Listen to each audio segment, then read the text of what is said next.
Je voudrais vous recommander ce mois-ci un petit livre vif, tonique, bourré d'intelligence et d'énergie, et qui prend vigoureusement parti contre un certain nombre d'idées reçues. Le catholicisme minoritaire, point d'interrogation, un oxymore à la mode, par Jean Duchesne chez Desclée de Brouwer. Jean Duchesne a été enseignant.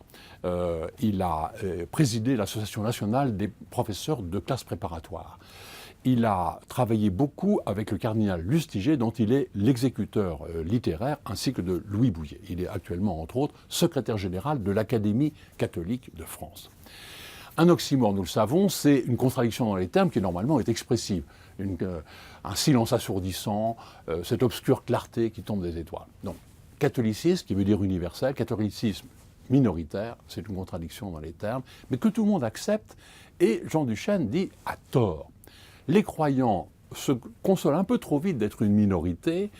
Il ne suffit pas d'être une minorité pour être une minorité agissante et créative. Et les sécularistes se trompent peut-être encore plus parce qu'ils pensent que c'est le mouvement de l'histoire, que en fait la religion est un archaïsme et que très naturellement il va disparaître. Or ce qui se passe dans le monde aujourd'hui c'est l'inverse. Regardez l'islam, regardez l'hindouisme en Inde, regardez le bouddhisme au Sri Lanka, regardez même le succès des prédications évangélistes.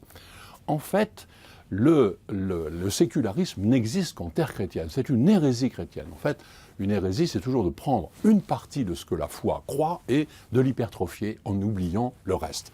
Je cite Jean Duchesne. On se polarise sur la liberté de l'homme, l'autonomie du temporel, on garde l'idéal de l'égalité et de la fraternité entre tous, la vision d'un sens fléché de l'histoire et la conviction que tout cela finira par s'imposer universellement, mais on balance tout le reste qui s'avère superflu.